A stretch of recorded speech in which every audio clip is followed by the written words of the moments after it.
ವಿಶೇಷ ಕಾರ್ಯಕ್ರಮಕ್ಕೆ ಮತ್ತೊಮ್ಮೆ ಸ್ವಾಗತ. ಆಶಾ ಅವರೇ, ಯಾವ ರೀತಿ ಮುನ್ನೆಚ್ಚರಿಕಾ ಕ್ರಮಗಳನ್ನು ತಗೋಬೇಕು? ಈ ರೀತಿಯ ಒಂದು ಅತ್ಯಾಚಾರ ಪ್ರಕರಣಗಳ ಆದ ನಂತರ ಮಗುವನ್ನ ಯಾವ ರೀತಿ ಆ ಬೆಳವಣಿಗೆಯ ಬಗ್ಗೆ ಆಗಲಿ ಅಥವಾ ಮಾನಸಿಕ ತುಮುಲಗಳಿಂದ ಹೊರಗೆ ತರೋದಾಗ್ಲಿ ಯಾವ ರೀತಿ ಜವಾಬ್ದಾರಿ ಅಂತೀರಾ ಪೋಷಕರದ್ದು? ಹಾಗಾದ್ರೆ ಸ್ಟ್ರಾಂಗ್ ಸಪೋರ್ಟ್ ಸಿಸ್ಟಮ್ಸ್ ಅಂತ ಹೇಳ್ತೀವಿ. ಮೊದಲನೇದಾಗಿ ಆ ಮಗುಗೆ ಧೈರ್ಯ ತುಂಬಬೇಕು. ಆಮೇಲೆ ಆ ಮಗುಗೆ ಹೆಚ್ಚು ಮುದ್ದು ಮಾಡಬೇಕು, ಹೆಚ್ಚು ಸಮಯ ಕಳಿಬೇಕು. ಅದಾದ ನಂತರ ಪೋಷಕರಿಗೆ ಅವ್ರಿಗೆ ಸಿಕ್ಕಾಪಟ್ಟೆ ಶಾಕ್ ಆಗಿರುತ್ತೆ. ಪೋಷಕರಿಗೂ ನಾವು ಆಪ್ತ ಸಮಾಲೋಚನೆ ಅಥವಾ ಗುಪ್ತ ಸಮಾಲೋಚನೆ ಅಂತ ಹೇಳ್ತೀವಿ, ಇಂಟೆನ್ಸ್ ಕೌನ್ಸಿಲಿಂಗ್ ಮಾಡಬೇಕಾಗುತ್ತೆ.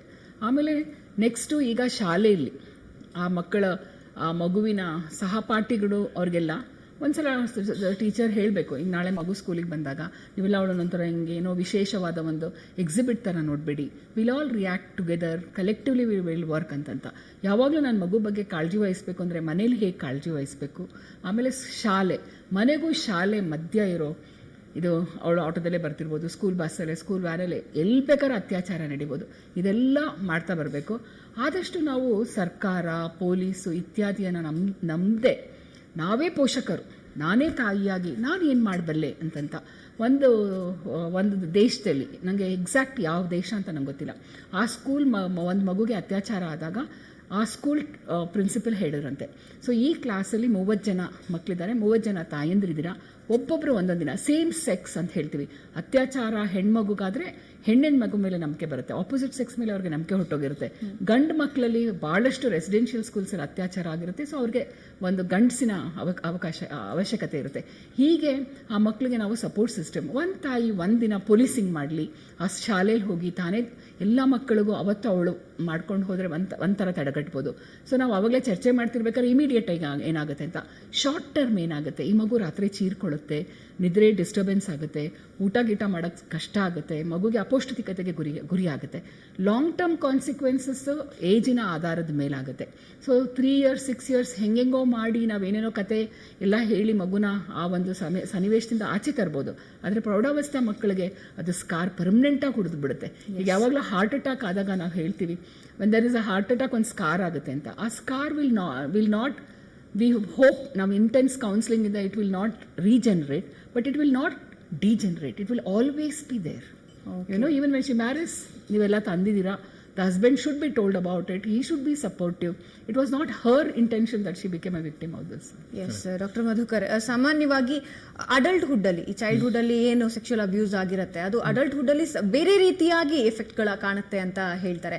ಕೆಲವರು ಏನಾಗುತ್ತೆ ಅಂದ್ರೆ ಗಂಡು ಮಕ್ಕಳ ಮೇಲೆ ಏನಾದ್ರೂ ಈ ರೀತಿ ಲೈಂಗಿಕ ದೌರ್ಜನ್ಯ ನಡೆದಿದ್ರೆ ಅವರು ವಿಕೃತತೆಗೆ ತಿರುಗುವಂತಹ ಸಾಧ್ಯತೆನೂ ಇರುತ್ತೆ, ಒಂದು ವೇಳೆ ಕೌನ್ಸಿಲಿಂಗ್ ಸರಿಯಾಗಿ ಸಿಗದಿದ್ದೆ ಆದಲ್ಲಿ. ಆಮೇಲೆ ಬಾರ್ಡರ್ ಲೈನ್ ಪರ್ಸನಾಲಿಟಿ ಡಿಸಾರ್ಡರ್ ಗಳಂತಹ ಸಮಸ್ಯೆಗಳು ಕೂಡ ಉದ್ಭವ ಆಗುತ್ತೆ ಅಂತಾರೆ. ಸೊ ಮೊದಲನೇದಾಗಿ ಗಂಡಸರಲ್ಲಿ ಆದಾಗ ಎಷ್ಟು ಸತಿ ಈ ಸ್ಟಡೀಸಲ್ಲಿ ತೋರಿಸೋದು ಮುಖ್ಯವಾಗಿ ವಿಕ್ಟಿಮ್ಸ್ ಇರೋರೇನೆ ಮತ್ತು ಪರ್ಪೆಟ್ರೇಟರ್ಸ್ ಅಂದರೆ ಅವರೇ ಆ ತರಹ ಒಂದು ಇದು ಕೃತ್ಯವನ್ನು ಮಾಡಬಹುದು ಅನ್ನೋ ಒಂದು ಸಾಧ್ಯತೆ ಇದೆ ಅಂತ.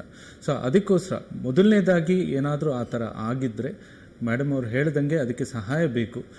ಎಲ್ಲದೂ ತಂದೆ ತಾಯಂದ್ರೇ ಕೊಡೋಕ್ಕಾಗೋದಿಲ್ಲ, ಹಾಗಂತ ಅದು ಎಷ್ಟು ಬೇಗ ಆಗುತ್ತೋ ಅಷ್ಟು ಗುರುತಿಸಿ, ಇಲ್ಲ ಒಂದು ಸ್ವಲ್ಪ ಸಂದೇಹ ಇದ್ರೂ ಅದ್ರ ಬಗ್ಗೆ ಇದು ಪ್ರೊಫೆಷ್ನಲ್ ಹೆಲ್ಪ್ ಅನ್ನೋದು ಕೊಡಿಸಿ ಅದು ಮಗು ಅದರಿಂದ ಹೊರಗಡೆ ಬರೋದಕ್ಕೆ ಆದಷ್ಟು ಪ್ರಯತ್ನ ಮಾಡಬೇಕು. ನಾವು ಅದಕ್ಕೆ ಒಂದು ಕಾಲಾವಕಾಶ ಅಂತ ಕೊಡೋದಕ್ಕೆ ಆಗೋದಿಲ್ಲ, ಇದು ಸುಮಾರು ಲಾಂಗ್ ಟರ್ಮ್ ಬೇಕಾಗುತ್ತೆ ಹೆಲ್ಪ್.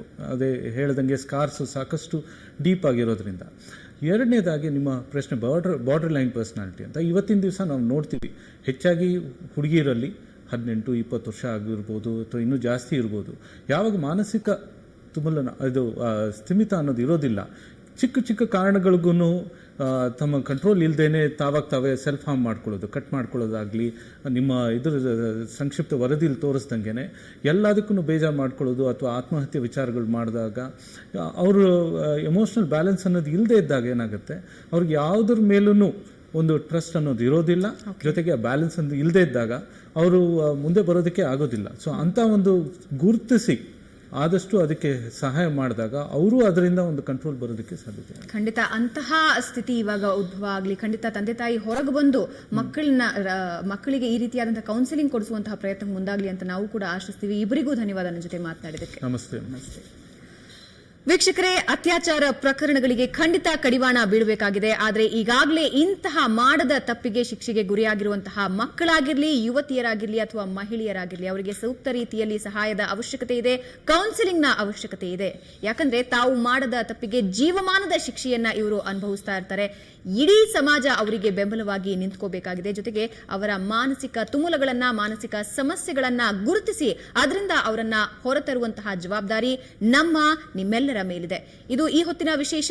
ನೇರ, ದಿಟ್ಟ, ನಿರಂತರ ಸುದ್ದಿಗಾಗಿ ನೋಡ್ತಾ ಇರಿ ಸುವರ್ಣ ನ್ಯೂಸ್.